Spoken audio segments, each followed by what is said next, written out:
Alors, dernière étape, on va venir fixer notre tour de bague sur notre perle du départ qui est celle-ci, la première, celle-ci.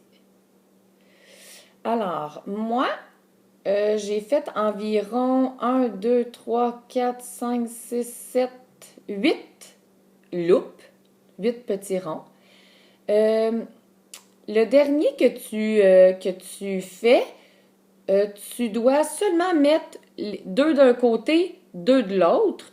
Habituellement, là, tu en mets deux ici dans le milieu, puis on vient passer nos fils dans nos perles de rocaille opposées. Là, on le fait pas. La dernière étape, la dernière loupe qu'on fait, on en met seulement deux d'un côté et deux de l'autre. Comment on fait pour le savoir que la grandeur nous convient? C'est sûr que je vais circuler là, pour voir chaque élève, mais on va mesurer environ le tour d'un doigt, comme ça. Alors, si on voit qu'elle vient se fixer sur notre première facette, ça veut dire que le tour de doigt il est correct. Moi, j'ai des petits doigts, là, on le fera, on va le faire un petit peu plus grand là, pour votre maman. Alors, maintenant, on y va. On prend notre fil du côté droit et on vient l'insérer du côté droit de notre facette, la première du départ, celle-ci, comme ça.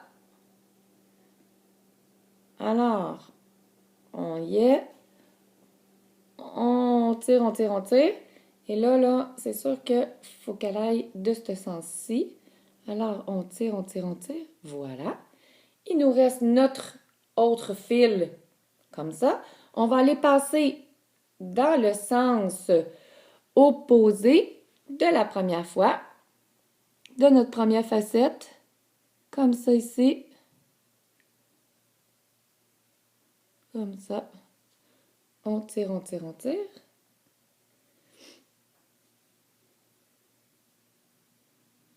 Voilà, notre bague est terminée. Et pour être certaine, je vais l'essayer avant de venir fixer les nœuds.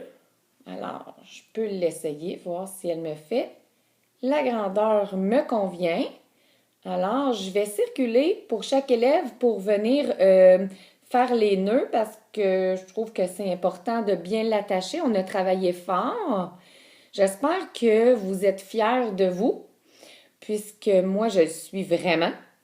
Et je suis certaine que votre maman va adorer sa nouvelle bague.